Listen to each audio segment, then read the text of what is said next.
দুইজন মহিলার একই সাইজের বডির মাপ হওয়া সত্ত্বেও একই সাইজের ব্লাউজ পরার পর দেখবে একজনের শরীরে খুব সুন্দরভাবে ব্লাউজটা ফিটিং হয়ে গেছে, কিন্তু আরেকজনের শরীরে হয়নি। তো ওই সমস্যাটা কেন হয়ে থাকে? তো প্রথমত আমাদের যে বডির মেজারমেন্ট অনুসারে প্রত্যেকের ব্লাউজের কটুরির যে মাপটা, এটা কিন্তু সেম আসে না।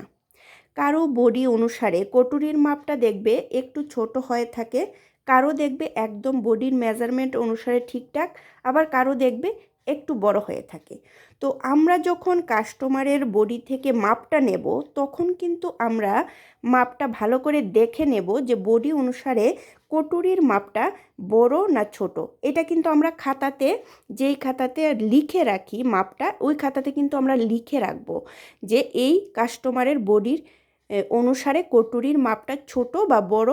কারণ আমরা কিন্তু অনেক কাস্টমারের মাপ নিয়ে থাকি, তাহলে প্রত্যেকটা কাস্টমারের কিন্তু মনে রাখা সম্ভব না যে ওই কাস্টমারের বডি অনুসারে মেজারমেন্টটা কটুরিটা কতটা। তো এটা কিন্তু আমাদের লিখে রাখতে হবে যে যদি ধরো বডি 36 সাইজের হয়ে থাকে, তো তাদের কটুরিটা কি 36 মতো ঠিকঠাক আছে না একটু বড় বা একটু ছোট, এটা কিন্তু আমরা খাতাতে লিখে রাখবো।